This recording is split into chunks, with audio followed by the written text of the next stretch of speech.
Merci de nous retrouver sur Cam News 24 à l'occasion de ce programme qui nous permet de parcourir le monde sur le plan économique. Et bien, à la une de cette autre édition, bientôt un laboratoire moderne au Cameroun pour 10 milliards de francs CFA. Le Premier ministre Philemon Yang vient de procéder à Yaoundé au lancement de la phase de construction de cette infrastructure qui sera dotée de 8 chaînes d'abattage et d'entrepôts frigorifiques d'une capacité de stockage de 10 000 carcasses de 200 kg. Lutte pour sortir de la récession économique, l'économie chypriote souffre le martyre. C'est que les conséquences de la fermeture de plus de 100 000 PME au cours des 3 dernières années continuent de se faire ressentir et le chômage a fait son lit dans ce pays. Voilà pour les grandes articulations de votre programme économique sur la chaîne Info. Bienvenue à tous. Le panorama de l'actualité économique, madame, monsieur, bienvenue à tous. Une fois de plus, la BEAC baisse son taux directeur. Le comité de politique monétaire de la Banque des États de l'Afrique centrale institue des missions des 6 pays membres de la CEMAC que sont le Cameroun, le Congo, le Gabon, la République centrafricaine, la Guinée équatoriale et le Tchad, a décidé le 9 juillet dernier de baisser son taux directeur de 50 points, passant ainsi de 2,95% à 2,45%. Sa décision vise à faciliter le financement des États de la CEMAC par la Banque centrale. En effet, les trésoreries de ces pays sont actuellement plombées par les déficits budgétaires dus à la baisse des recettes pétrolières et les crises en Centrafrique et aux frontières du Cameroun et du Tchad du fait de la menace Boko Haram. Cependant, ce dernier vœu de la BEAC se heurte aux réalités du terrain. En effet, malgré les différentes baisses du taux directeur consenties par la Banque centrale des pays de la CEMAC, ces dernières années, l'accès au crédit par les opérateurs économiques ne s'est pas beaucoup amélioré, les banques commerciales continuant de pratiquer des taux d'intérêt jugés exorbitants. Nous vous le disions en titre, le Cameroun bientôt doté d'un abattoir moderne. Le Premier ministre camerounais Yan Philemon Yaoundé vient de procéder dans la ville de Yaoundé, la capitale du Cameroun, au lancement de la phase de construction du tout premier abattoir moderne du pays, dont les travaux sont réalisés par le groupe espagnol EMSA, doté de 8 chaînes d'abattage et d'entrepôts frigorifiques d'une capacité de stockage de 10 000 carcasses de 200 kg. Cet abattoir sera également équipé en véhicules de transport frigorifiques. Des infrastructures du même type, mais d'envergure plus modeste, stockage de 200 à 5 000 carcasses de 200 kg, seront également construites par la même entreprise dans les villes de Kribi, Ngaoundéré et Bolova. Ces investissements engloutiront globalement 10 milliards de francs CFA. Ces projets qui visent à moderniser les infrastructures dans les filières bovines et porcines font partie du plan d'urgence du gouvernement camerounais pour l'amélioration des conditions de vie des populations et la relance de la croissance, lequel plan est doté d'un budget de 925 milliards de francs CFA. L'actualité économique nationale se diversifie. Le gouvernement camerounais, à travers le ministère de l'Agriculture et celui en charge de l'élevage, des pêches et des industries animales, vient de lancer un projet qui aboutira d'ici octobre 2015 à la mise en place d'un système électronique permettant de collecter et de diffuser les prix des denrées alimentaires via les smartphones. C'est avec le concours de l'Institut national de la statistique. Le projet financé par la Commission économique des Nations unies pour l'Afrique rentre dans le cadre d'une initiative visant à mettre à niveau les compétences des pays africains dans l'utilisation de la téléphonie mobile pour la collecte des données statistiques. Au Cameroun, le projet ambitionne de limiter l'instabilité des prix dans les marchés camerounais en donnant en temps réel aux ménagères et autres producteurs des informations leur permettant de prendre les meilleures décisions d'achat ou de vente. Ce type de système d'information existe déjà dans les filières cacao et café au Cameroun et permet aux acteurs de recevoir chaque jour via des SMS envoyés sur leur téléphone portable les prix FOP et CAF de ces produits. Selon l'interprofession cacao-café, le système d'information bien évidemment a depuis quelques années été renforcer le pouvoir de négociation des producteurs devant les acheteurs, induisant ainsi une rémunération plus intéressante de la force du travail dans le pays.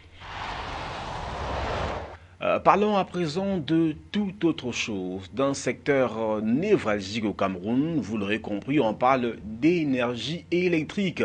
Eneo pénalisé. En 2013, les pénalités infligées par l'Agence de régulation du secteur de l'électricité Arcel au Cameroun à l'opérateur Eneo ont atteint 11 milliards de francs CFA contre 4 milliards de francs CFA en 2014. En cette année 2015, à en croire le directeur général de l'Arcel, ce sont ces pénalités régulièrement infligées aux concessionnaires du service public de l'électricité pour la qualité approximative du service qui justifie que le prix du kilowatt d'électricité n'ait pas été revu à la hausse au cours de ces dernières années, comme prévu dans la convention qui lie l'État du Cameroun à l'entreprise de production et de distribution de l'énergie électrique. Concrètement, dans le secteur de l'électricité, les pénalités infligées à Eneo ne sont pas encaissées par le régulateur puisqu'elles doivent profiter aux consommateurs. Pour ce faire, selon le directeur général de l'Arcel, on la met en profit dans les tarifs afin que celle-ci neutralise une éventuelle hausse des tarifs de l'électricité.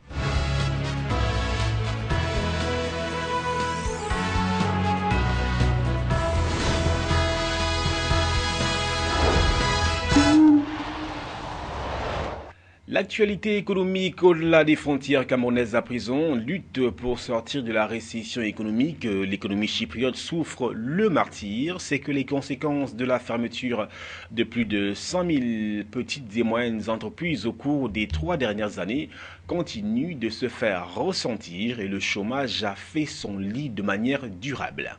Il y a un an, Chypre plongeait dans une profonde crise économique. Akis avait 45 ans, il était banquier.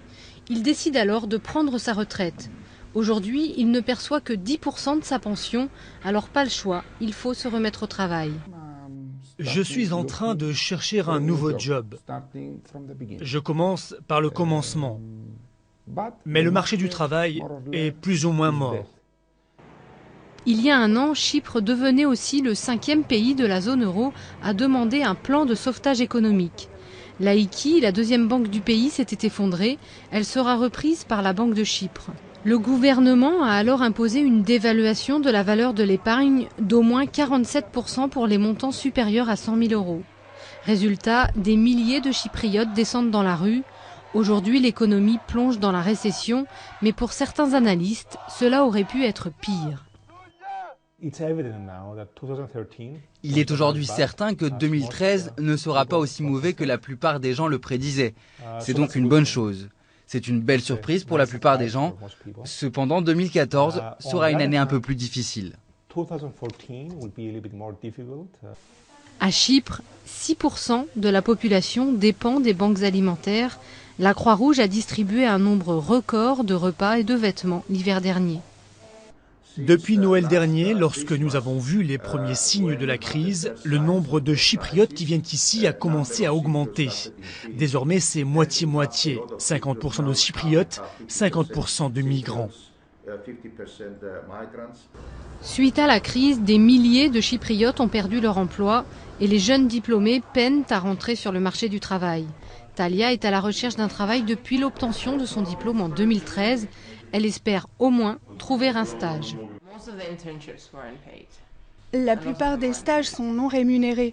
Beaucoup d'entre eux n'ont pas été payés. Et ceux qui payaient, la compétition était rude, très très rude, parce qu'il n'y a pas assez de stages rémunérés par rapport au nombre de diplômés. Pour limiter les effets tragiques de la crise sur la jeunesse, le gouvernement a lancé un plan d'urgence qui va permettre à 2500 jeunes diplômés d'acquérir une expérience professionnelle de 6 mois. Toujours à Chypre, le gaz à l'origine de la réconciliation. Un réservoir de gaz naturel a été découvert et il a participé à accélérer les négociations pour une réconciliation de l'île, jusqu'ici coupée en deux. Il s'est aussi agi de s'accorder sur les conditions d'exploitation de ce précieux liquide, mais aussi sur les voies d'acheminement de cet hydrocarbure. Au large des côtes chypriotes, les champs d'Aphrodite.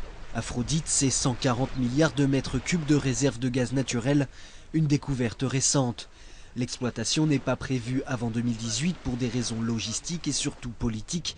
L'île est divisée en deux, grec chypriote au sud et turc chypriote au nord. Cette découverte pourrait accélérer les négociations de paix vers une réunification de l'île. Avec la situation des hydrocarbures, c'est peut-être le moment. Si on ne le fait pas maintenant, je ne sais pas quand on pourra régler ce problème.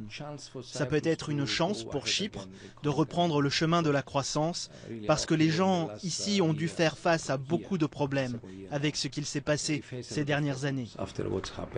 Pour exploiter ces champs de gaz situés entre Israël et Chypre, Nicosie devra se rapprocher d'Ankara. La Turquie, 18e économie mondiale, a besoin de gaz pour son industrie en pleine croissance. Même si les discussions sont en cours sur le lieu d'implantation de l'usine de liquéfaction, l'impact financier est potentiellement porteur de solutions anti-crise pour Chypre. Ce qu'on espère et qui commence à avoir lieu, c'est qu'en plus de tirer les bénéfices directs des ventes de gaz, on récupère aussi des bénéfices indirects des entreprises qui s'installeraient ici à Chypre. Les Chypriotes restent optimistes mais prudents sur les retombées de la découverte du gaz.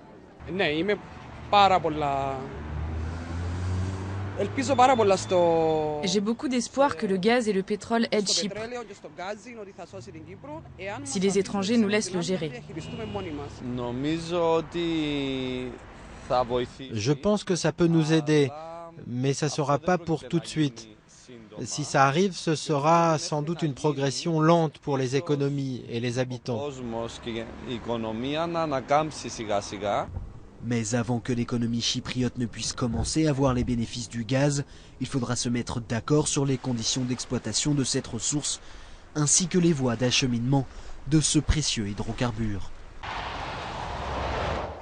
Avant de clore ce programme, place au traditionnel chiffre du jour. Il est de 10 milliards de francs CFA et ce chiffre symbolise le montant à mobiliser pour la construction en cours, bien évidemment, d'un abattoir moderne au Cameroun. Il convient de préciser que 3 autres infrastructures, mais de capacité réduite, seront également construites au Cameroun pour donc ce montant global de 10 milliards de francs CFA. Le rappel des principales articulations de votre programme économique, bientôt un laboratoire moderne au Cameroun pour 10 milliards de francs CFA. Le Premier ministre camerounais Philemon Yang vient de procéder à Yaoundé au lancement de la phase de construction de cette infrastructure qui sera dotée de 8 chaînes d'abattage et d'entrepôts frigorifiques d'une capacité de stockage de 10 000 carcasses de 200 kg. Et puis, pour sortir de la récession économique, l'économie chypriote souffre le martyre. C'est que les conséquences de la fermeture de plus de 100 000 PME au cours des 3 dernières années continuent de se faire ressentir et le chômage a fait durablement son lit. Merci à Yves Anselme Tadufo, merci à Romain Lechana, merci à vous qui nous regardez chez vous ou partout ailleurs. Au revoir.